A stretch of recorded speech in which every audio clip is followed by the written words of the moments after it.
So we'll move on to item 6, which is an update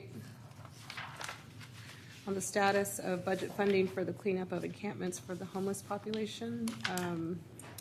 I believe Watershed is here for a briefing. Hi.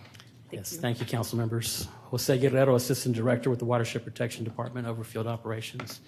And we're here to give you that briefing on the initial steps we've taken in regards to encampment cleanups in our creek areas, culverts, under bridges, and whatnot.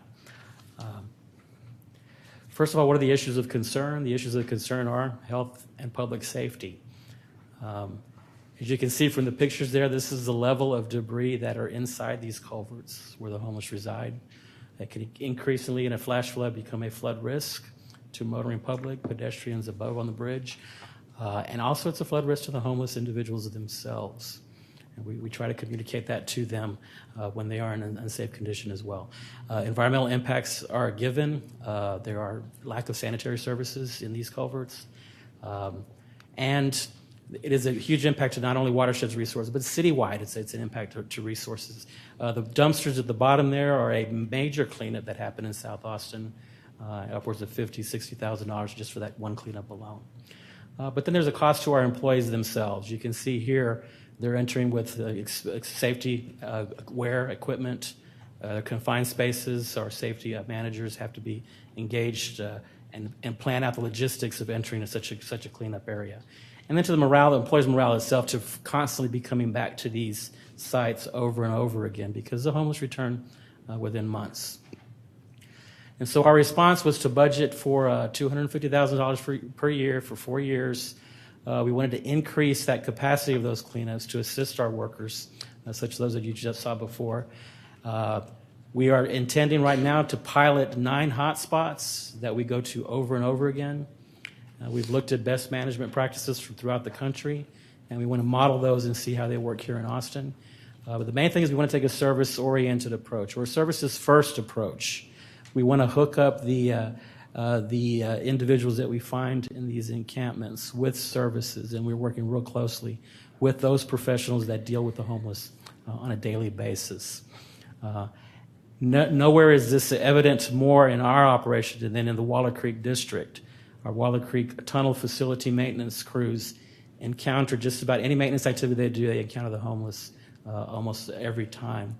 And so I want to introduce Ramesh Swaminathan, the managing engineer of that facility, who's taken a lead of our internal interdepartmental team.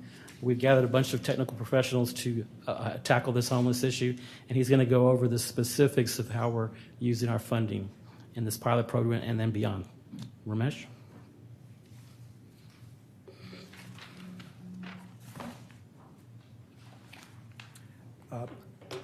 Thank you. Good afternoon. My name is Ramesh. Like Jose said, we have created a cross-functional team within Watershed, but we also have, it's an interdepartmental team, so we're working with PARD and APD and Austin Resource Recovery and Downtown Austin Community Code and EMS. So what we have formed, and we've been working on this for the past 6 months. We have worked with a provider, which is basically WorkQuest. It was previously called TIBH, Texas Institute of Blind and Handicapped. It's a contract similar to what TxDOT's been doing for their underbridge cleanup. And what we have done is we're going to start and do a pilot for like 9 spots to see how it works out, to make sure we understand how much it's costing us before we come back and potentially increase the capacity of the budget to a much larger contract. We are working actively with Integral Care. So every time we go to a campsite, we do an assessment and make sure that we provide the services and kind of try to analyze the site before we make any kind of corrective action. So just kind of, I'm sure people are already aware of this, and just these are some real-life experiences from people experiencing homelessness, and just to give an idea of why people live in encampments, and a lot of these are actual statements from people who have been interviewed, and a lot of them are, some of the comments about the arch are kind of, it's full of drug addicts, it's dangerous, and that sort of thing. And it's just to give a perspective on why people choose to live in encampments and not go to a shelter. And I wouldn't spend too much time on this, but I just wanted to share that that's kind of how we started kind of doing like a complete deep dive type looking at why this is happening. So what we did was when we started working on it, we created a team. We kind of reached out to all the people who are actually working on it within the city. PARD is a critical part of this program because a lot of our properties are closely adjoining to watershed properties. So whatever we do impacts them and vice versa. We're working quite a bit with APD and Downtown National Community Code. The I team, the innovation team, have done quite a bit of work as part of the Bloomberg grant. So we took the lessons learned from that. So one of the big things that came out of it was we were trying to meet people where they are. So when we go and do outreach or when Integral Care goes and talks to them, we try to find out what are some of their needs instead of trying to just go and kind of remove them from where they are. So what we came up with is a sort of a system that we feel, at least for the time being, we want to pilot this approach. We came up with like 3 different categories of encampments. There are ones that are requiring immediate cleanup. The one on the leftmost, which says immediate, that's a picture of an encampment that was formed on the H Street facility that's literally on top of the Waller Creek Tunnel. And that's a path that we will be using heavy equipment to go on, and it's kind of an immediate risk to both the individual there and to our staff because we can't maintain our asset. So that's an example of something that we would act on right away. And there are many sites such as the one on Riverside, that the picture that was the first slide. These are similar examples. So we plan to give them 72-hour notice, and we have worked with law department to see what exactly needs to be in that notice before we actually do the work. In this particular case, we engaged the host team, and we were able to really self-resolve the issue, and the person did vacate the camp, and we didn't have to bring in any kind of APD or any kind of corrective measures, but that's the kind of stuff that we're trying to do. Now, the second one is just a little bit south on H Street under the bridge, and that's an encampment that's been there for quite some time, and it does pose some risks to our watershed mission areas. There's a lot of stuff there, like couches and furniture and everything else is right next to the creek, and the creek is being used as a bathroom, and there's a lot of water quality issues. But that's an example of something that we don't have to act on right away. That's the one we're going to go with the 30-day notice, and we're going to start the outreach right from that day, fully knowing that at the end of 30 days we will be cleaning up that site. And then finally, there are sites that are what we feel don't pose an immediate threat to the mission areas, and those are the sites that we feel are something we can work with the people there, do like a sort of like a baseline cleanup, and then we start doing some leave no trace type piloting to educate the people there. I'm going to get to it a little bit, but that's sort of the criteria that we are going forward with on each of the campsites. Leave no trace, I think everybody knows, probably heard of it. It's something like we use in scouting, leave nothing but your footprints. And as it turns out, a lot of the principles we use for leave no trace are quite applicable for the people on encampments, which once we have figured out that it's a deprioritized site and we don't need to evacuate from them right away, we try to kind of do engagement. The PARD department has certified L&T people who can actually do education and outreach. So we teach them things like how to dispose of waste properly, how to start and manage a campfire, and how to be respectful of wildlife. Like, for example, don't feed the wildlife. That's going to attract more attention from animals that you don't need, that kind of thing. So this is the last step that we are trying to pilot. And it basically covers our mission areas to protect our environment, but also allows them to stay where they are and while we work on providing them with services, sort of mitigate the risk. So this is the criteria that we have, and PARD has created the system, and they're a critical partner in this. You can see there are like different categories. And I will say that the categories that are number 5 are also aligned with the categories for watershed mission areas. So if we have stuff that's immediately flood risk, or they're right in the middle of a creek, or and the outfall of a dam structure or things of that would be places where we would be acting on right away.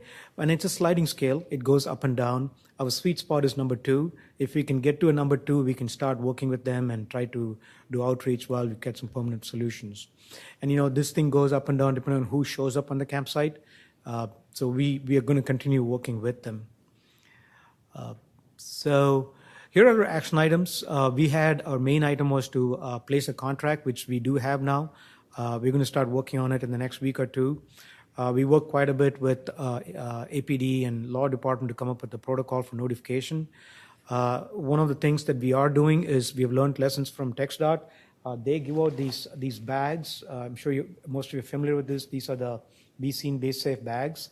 And this was really created for them because there are a lot of people who cross I-35 and they get hit, so they gave these bags to make sure that they're safe. But it also provides a safe harbor for them to store their possessions. So in part of the notification, we're going to let them know that whatever stays in these bags will be saved. So if you go to a campsite and we start cleaning up, if we encounter these bags, what is in the bag will stay. The other part is Integral Care through St. David's. They provide this mental health first aid training, which has been found to be very, very useful. And we plan on providing this training to all the staff that encounter persons experiencing homelessness and even the contractor who's going to do the work. And then we're going to follow up with some more of the Leave No Trace principles to see how it's working out. We have one site that we are piloting right now. It's in a remote site somewhere near East Austin, and this is an example of why people go there. It was a remote site. It was out of sight. This individual did not want to deal with anybody. Her support structure is that dog and her boyfriend. And we started working with her, and we gave her the tools to clean up the site. And you can see some of the bags that we gave, and the dumpster bag are all work done by the individual at the campsite. And part of what we're going to do is we're going to provide these sort of supplies, and we're going to provide trash pickup services so that the campsite is kept in a sort of a baseline clean condition. And then we provide the services. Since we started working with them, they have a case manager. There's been a coordinated assessment that's been done.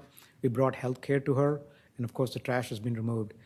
And so, I mean, obviously a lot of this saves money and effort, but the more important thing is that we're working with her to get her into the system. Going forward, we're going to continue evaluating this program.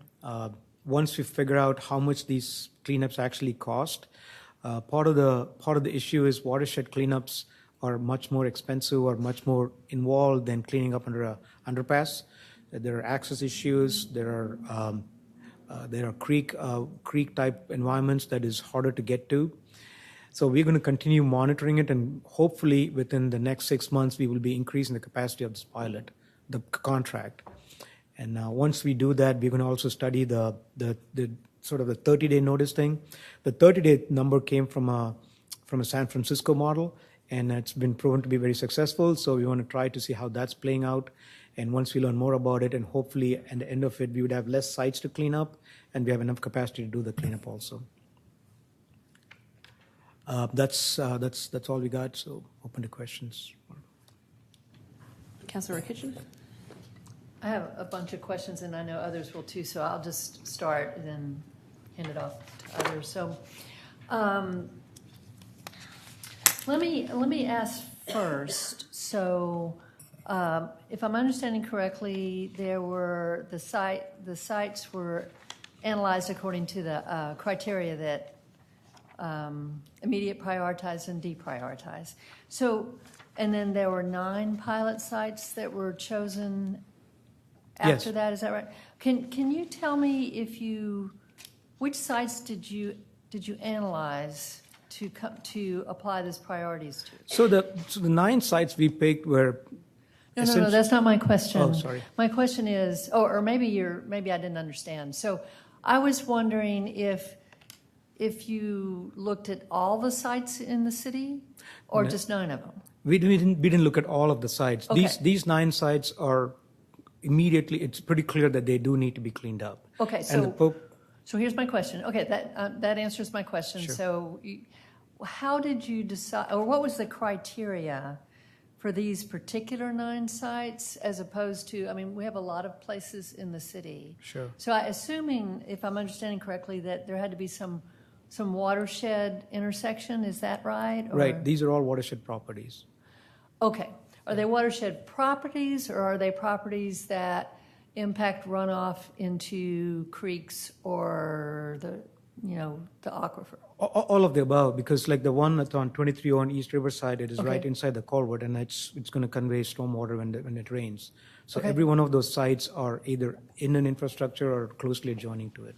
Okay, well then my question really is, did you have the opportunity or did you analyze all the sites that have an impact on the watershed? So if I'm understanding this right, are you asking if did we look at all the campsites across the city on every watershed property? Well, no, I guess I'm sorry, I'm not being very clear. What I mean is, so there are some encampments that are on actual watershed Right. property. There are some encampments that are on property that there may be runoff issues related to the creeks or the aquifer. Right. And then there are some encampments that are perhaps under overpasses that are not as directly, although some of those overpasses have runoff issues. But there may be some that aren't directly related. I'm just trying to understand the scope Right. of the locations. And I'm not saying it should have been done one way or the other. I'm just trying to understand the scope of the analysis that So- led to you picking the 9. So we definitely didn't look at every site, and I'm Okay. sure there are many, many sites that are like what you described. And Right. the reason we picked the 9 sites were because they were pretty clear that these are sites that would tell us how this contract's going to play out, how much Okay. it's going to cost us, the lessons we wish to learn. These sites are going to give us those numbers, those data. I mean, there are plenty of sites that are out there, which are, I'm sure, like you described, there are many, many sites, but we didn't go and look at every one of the sites in the city. Okay, so there isn't a set of sites that you looked at that are outside of this 9. In other words, you, I mean, there are multiple sites that are out there, which some of them are slightly like, for example, the site that I described on H Street under the bridge is an example of a site that's not on that's on a prioritized sort of 30-day kind of thing. Okay. And then there's another site like right on the debris screening structure for H Street. That's not part of the cleanup, but we just resolved it. So there are sites like that Okay. come and go. But these 9 sites have been recurring, they've been kind of chronic, and we do need to clean up. And the purpose was for us to do the cleanup and see how much effort it is and that sort of thing. okay, well, I would like to ask for a list of all the sites that you did some analysis of, because that'll just help me understand. Okay. Okay. I have other questions. Sorry. Do y'all want to? I have one more comment. Of the 9 sites, I guess that's for the pilot, but we're not to say that we're not looking at sure, I our understand other that. sites with our existing resources. Sure. That was to enhance our existing resources, and we're not stopping that work there at other locations. Yeah, I'm just that are trying. reported. I'm just trying to understand what you've learned so far about the particular sites that you've looked at. That's all I'm trying to do. Can I So- ask a quick follow-up? Too? Sure. So the 250 was in addition to what you current resources used for encampments. Is that right? So right now what we have is we go to infrastructure to do our maintenance, and if there is a campsite or something that's related to homelessness, we have to do the cleanup. Sometimes the work is done by our in-house staff, and sometimes we may engage stuff like people like Easter Seals, or sometimes we have crews from downtown community court. So we do have those kind of resources, but we never had like a dedicated like for homelessness and camp and cleanup type thing. So Okay, so this is just focusing on the additional, right. we have ongoing funding that supports these efforts. Right. Yeah, Well, this is we have DUF money and we have operations budget to do the infrastructure maintenance, and a lot of that comes out of that already. But that's just part of what we do day to day maintenance. Councilor Murtaugh, what did you have? So as we see campsites or hear or learn of campsites that might be eligible for this kind of cleanup, I assume that we could just forward them on to someone on your staff for consideration. Yeah. Well, if there's a site that comes up, we will go and do an assessment, and if that qualifies for an immediate cleanup, we'll go in there and we'll bring in the contractor to start cleaning up.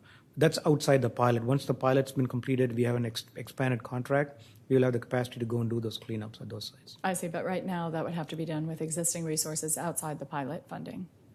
Yes. And I think you've answered this question, but as you may recall, there's a budget. We made a budget rider or additional direction with this contract to make sure that it was teaming up with social services. And it seems like that's happening consistently as you go out to the site. The contractors are not going out to the site without other personnel there who can provide some level of social service. Absolutely. Great. Yeah. And I think I had a couple more questions. The response, Go ahead. you offered us the example of the one area which was in that third category of deprioritized for removal, but providing the residents of that campsite with the tools that they need to clean up the area. Do you have other examples? Has the response been generally pretty positive with that kind of an interaction, or is it still very early to tell? It is kind of early to tell, and we just wanted to do it, and we thought about it, and we decided to just on one site, just to see how this thing is going to play out, because before we go too far into doing the deprioritized type, let them stay there and try to bring them services, we wanted to see how it worked out. A big part of it is also to have a willing partner, willing stakeholder at the campsite. So we just found one site where there's an individual who is fairly intelligent and is willing to work with us, and it was just a perfect alignment, and we figured that'll be a good place for us to start the work. Now, there have been other people who have joined the camp, and there's been like positive things that are happening where people are trying to keep the place clean and things like that, which is kind of what we would like to see. But we haven't gone past that one camp. Thank you. I have a couple more, but if you want to switch off. Okay, so let's talk for a minute about the, I guess it's the top the immediate priorities, which I assume some of these are culverts. Is that correct? Or these are the large storm drains? Some of them are. Right. Okay. So my question relates to. I guess my question really relates to. I think you have it on your last slide about the infrastructure changes to culverts where we can daylight. It seems to me that might be really what's called for or what's necessary in areas that are really dangerous, because I'm concerned that a monthly cleanup is not going to be something that is either sustainable or what's the right word? Either sustainable or a solution. Because if folks should not have to live in a culvert, it's terribly dangerous for them, and it's a public safety and a public health issue. So, I'm not quite sure are we talking about a month? Well, first off, which of these are culverts? So the first of the one. 9. So the East Riverside, the first one is a culvert. Okay. The second one at Wickersham is on the creek itself. It's a little bit further up on Riverside. Okay. There's a whole cluster of them on Riverside. I believe the 23. So the Riverside ones? Okay. Yeah. And that's like this picture down here. Right. That's the one that's 23 on East Riverside. That's the one that caught on fire. Yeah. That's okay. the one. But there are other ones that are not exactly in the culvert. The one on H Street is right on the creek. It's under the bridge, but it's not a culvert. But they could be asleep, and the water could rise in the creek. Okay. So there's opportunities for that. So have you considered, at least in one of these areas, I would think, that we should really start immediately with structural changes combined with social services, so people cannot be staying there, because it is dangerous. Right. And so my question is whether that is part of this program, and whether you could then go in with social services and help the folks that are living there into more immediate housing or temporary shelter, and then make it a place where you can't put up a camp. Have you considered that approach? Right. So just to give you an idea, the 2301 East Riverside is one of the places we did go and look at to see if we could do any infrastructure changes. Yes. And part of the issue with that culvert, it is pretty far down. It's pretty deep. So a long stretch of it is actually along Riverside. So from a design point of view, it's kind of hard to do that. And then there are some things we can do, such as putting bar screen at the entrance to the culvert. That's going to require some drainage analysis to make sure there's no upstream flooding cost because of that. So we're going to do some analysis like that for every one of them. So in terms of providing immediate housing and shelter, what we do is we bring in integral care and all these social services, but that's sort of the place where the watershed mission area gets passed, and we get into the services being provided by other departments, and we work with them in terms of whether we can arrange for immediate housing. We're going to have to work with the other agencies to make that happen. We have examples around other parts of the city where we've been cleaning up. TxDOT has been cleaning up, and so have our municipal court. And the problem with the cleanups is that people don't have a place to go. So the cleanups are episodic, and I would say that monthly and quarterly is not very often. They're episodic, and they're not an ultimate solution for folks. So I know that there's a lot that this program cannot solve all those problems. I'm not suggesting that. I'm just thinking that I am concerned that this program is not going far enough, particularly with regard to the places that are most dangerous for people. And simply cleaning up a culvert and not taking the action that's necessary so that people are gotten out of harm's way, I think is not going to work.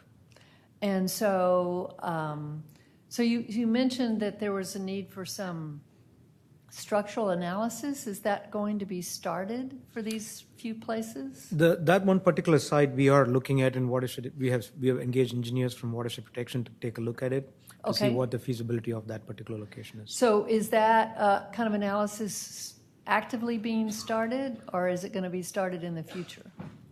John? Hello, council members. My name is John Beachy. I'm a project manager with Watershed Protection Department. Okay. Just want to let you know on that particular culvert, since there's so much activity on there, we're working concurrently on both doing cleanups for that as well as the potential for structural changes. Okay. As Ramesh had mentioned, we have engaged the Watershed Engineering Division to look at the feasibility of what those any type of structural changes could look like. There's a few components we have to look at in regards to, does the structure impact the conveyance of water through there? Does it provide maintenance access? And those are things that are actually ongoing. And so while we realize that maybe the cleanup isn't the appropriate end approach for this thing, it will have to be cleaned out in the event of whether we put structural changes there or water. So it's a concurrent approach is what we're looking to take. Okay, and that's fine. I didn't mean instead. I understand that the cleanups in the social services, which I'm glad to see that you've married those two, because that's absolutely necessary and important for the folks that are living there. I'm just expressing my concern that we really need to have a solution in sight for folks. And so I would just want to understand, and you don't have to tell me right now, but I want to understand what the timeline is for the analysis of these structural changes, so that we can understand that. And then I'd like to have some further understanding of the services that will be provided in these areas, because what's happening now with cleanups and the social services that we are providing, it's not connecting people to shelter. And of course, a lot of that is because we don't have the shelters. So I understand that. But in any case, my second request then is if you could provide me with a timeline for the analysis and for which of these locations, and again, as I mentioned, it's the culverts that appear to me to be the most dangerous for people. So I'd like to understand the timeline for considering structural changes there. Okay, yeah, the one that's actively having considerations for structural changes is the 2301 East Riverside site. I do have a tentative schedule without speaking further with our engineering department to confirm it. I'm hesitant to give it at this time. Well, that's okay. So we can definitely get Sure. back to you with that. Sure, okay. Okay. Did you have? Yeah, I think my last question for the moment is, I'm not sure I understood what it meant, infrastructure changes to culverts, which we've just discussed, where we can daylight. The where we can daylight What is that? wasn't clear to me. Well, If we were missing a word or if it was daylighting. How daylight Yes, let me functions jump to in answer that. sense. The culvert then in question at the Riverside not only crosses the roadway, but then it extends almost a total of 900 feet or beyond. So it is a very long culvert. We are working with our Development Services Department to not get into those situations again. And in fact, this area is redeveloping. And if this site does redevelop in a more vertical mixed-use fashion, we don't want these underground culverts, and we're calling to daylight them or reestablish a natural creek there to get rid of that long stretch of culverts. That's what's meant by So sort of daylighting. remove, basically. Remove the culvert, but maybe put a natural creek back in. I see. With vegetation, the commercial properties then tend to keep that looking nice with their landscaping plans and whatnot. Well, thank Does you that answer very your much. question? I know there were some questions about how this would work and how, whether it would be people going in and cleaning up and removing people's documents and personal belongings. And I appreciate the care in which you've approached this and the sense of respect for the individuals you're working with, and as well as for their belongings. And so I think we all would agree that this is just one piece of a much more comprehensive program that we need to undertake as the city. Right, and thank moves you all for your forward. leadership So also in thank the other services. I mean, the housing bond, all this plays into it for getting housing for the folks. Thank you. One other thing. I just want to make it clear for folks, maybe more for the public than for anyone else, because I think we all understand that this is not the only. I mean, this is a very important program, and it gives us the opportunity to try some things. But it's not the only cleanups that are occurring around the city. The TxDOT has been, and I understand that is ending, has been performing cleanups, but also there are other aspects of the city or other departments of the city that are engaged in cleanups, and those are going to continue. So I just want people to understand that, because there's been cleanups done on an ongoing basis of a number of areas, and I'm sure you guys have been in touch with them, but I would suggest that you do if you haven't. I think it's municipal court that's been involved in those cleanups. Yeah, I see you. So you have been involved in that. Yeah. And that's where my comment comes from when I talk about monthly and quarterly. So I assume when you go and clean up an area, you're also talking about, as part of the cleanups, providing resources for the people in terms of trash bags and maybe trash receptacles and those kinds of things for every location? Is that what you're talking about? On the deprioritized sites, we will give them trash bags. Okay. We are not looking at receptacles, because that particular providing cans. We're not thinking of providing trash cans. We're thinking of providing supplies. Okay. And those kind of things. What about for the immediate and prioritized areas? The immediate sites, except for the ones that are stored in the bag, everything gets removed. That's right, and it will be right back there with people because they don't have resources or other all options. Within the week, they will be right back, and they won't have the option to clean up because they won't have the resources themselves with trash bags or receptacles.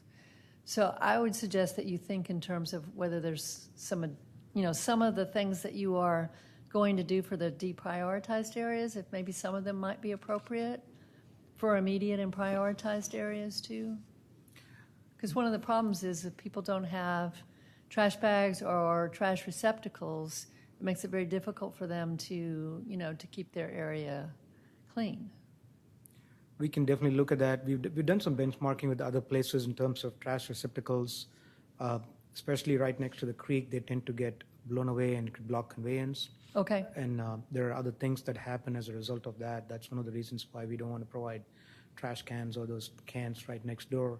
But one thing we have been thinking is providing them bags and maybe provide some trash pickup, like regular trash pickup nearby. And especially for the ones that are deprioritized, like the one on H Street, we could consider something like that in the interim where they try to get shelter or places to go. But the ones that are immediate, they're immediate because they pose a threat to themselves and to other folks. So that's the place where we don't want to encourage people to stay. And I appreciate that. I just am just pointing to the point that the fact that immediate and prioritized cleanup without other alternatives is not going to last. Sure. So that's all I'm pointing out. I understand. So, Yeah. Okay. I was a little confused in the presentation about the leave no trace. Mm-hmm. Why is that tied into this?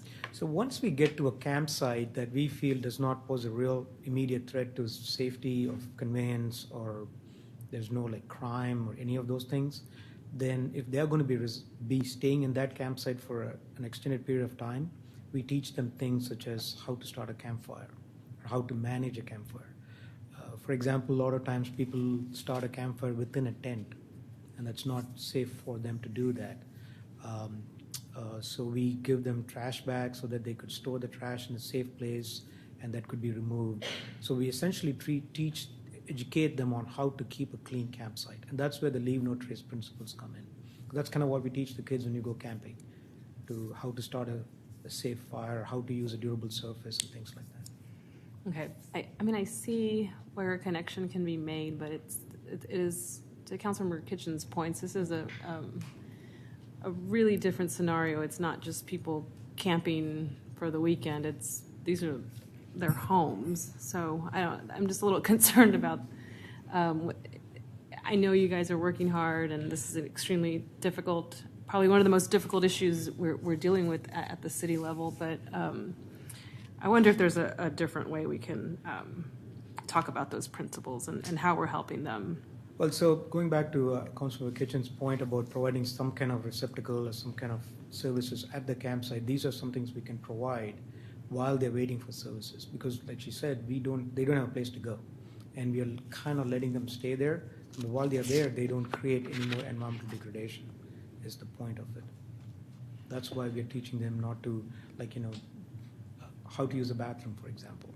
Okay. Things like that. And I'm just curious, when you guys show up to, or when your staff shows up to these encampments, if there's people there, and like the picture with like the couch, I'm just curious what the interaction is. Do you say, it sounds kind of, I don't know how to say this, like, we're going to take your couch? How does this all work? So we have worked with APD to come up with a notification protocol, especially for the ones that are immediate, and we inform them that a cleanup is coming, Okay. and a lot of this personal property will be removed, except for things that we encourage them to save in the bag, such as medical or birth certificates or whatever. And the rest of it will be removed, and it's done by people who do this all the time with integral care, and inform them that, okay, is there an opportunity for us to get you some help? Are you part of a coordinated assessment? Are you qualified for a shelter space? We go through that whole sequence of assessment, and they are also aware that by that time, by 72 hours, there will be a cleanup coming. So it's not like we just show up and take their stuff right away. That's how that plays out. Okay, and just lastly, I'll say that I think it'd be good to have some kind of presentation before we start talking about budget to understand what additional resources are needed, and the information you were able to find out through this pilot, and how we can, and whether that's in your wheelhouse or in public health, what we can do to better address this issue. Councilmember Kitchen? And as part of that, I think we need to have a conversation as a city about how we can best use our resources for longer-term results. Because $250,000, it's not enough to get a place for everyone, but $250,000 could be used on temporary shelters, for example. And not instead of it. I just want us to understand what all resources we're spending as a city on things that are not going to be, that are not longer term solutions. So anyway, that's just for us, not for you guys. Sorry. So what I recall from our budget discussion this summer is that this is not money that can be used outside of the watershed department. It's money that needs to go toward improving water quality and stormwater issues. And so it's really a creative program that's allowing us to address our water quality issues while also helping from a different angle, helping our issues, helping our effort to end homelessness. And so I also wanted to just point out that the budget rider that I had brought forward also requested that we get regular memos on this work to the Health and Human Services Committee, and so that was part of my request to have it on today's, and I hope we can do that in the time between now and our budget coming forward in the spring. And I think the request was the contract, when they do clean up, to provide a regular update on that, and we definitely plan on doing that. Last question then. On the campfires, I'm certain y'all are doing this, but I'm sure that you're assessing the, where we're talking about campfires in terms of the risk of fire, wildfire? Mm-hmm. I'm sorry, what was your question? Well, my question really is, when I hear allowing campfires, then I know that at least the folks, my constituents and others in the community might want to ask, well, how is it that you can allow campfires? Aren't you allowing for greater risk of wildfire? So I'm certain y'all have thought about that. I just want to know how you would address that question. And that's definitely part of it. And just to go back to why the leave no trace principle is important is we try to teach them how to safely start and manage a campfire after they're done. And mostly they do it because it's cold outside, they want to stay Sure. warm, Mm-hmm. or maybe do some cooking. And we are looking at some potential, say maybe, just like this is a TechStart bag that we're using while we're still doing the work. We are planning to create a watershed specific kind of bag that would provide potentially they have these devices that are safe to start a fire, and once they're done, they can be crushed and it's easy to dispose, as opposed to just like a cylinder or some kind of things that they just find to start a fire on. So that's the kind of stuff that we are going to be starting to pilot with. And that's the approach we are taking. And like I said, it's a pilot, we're going to learn more about it. And that would be my answer to somebody who asks, is that I'm going to experiment with it, find out how it works, and if it doesn't, it's not safe, we'll come back and say we're not going to allow it. But hopefully that's the approach that'll work out for us.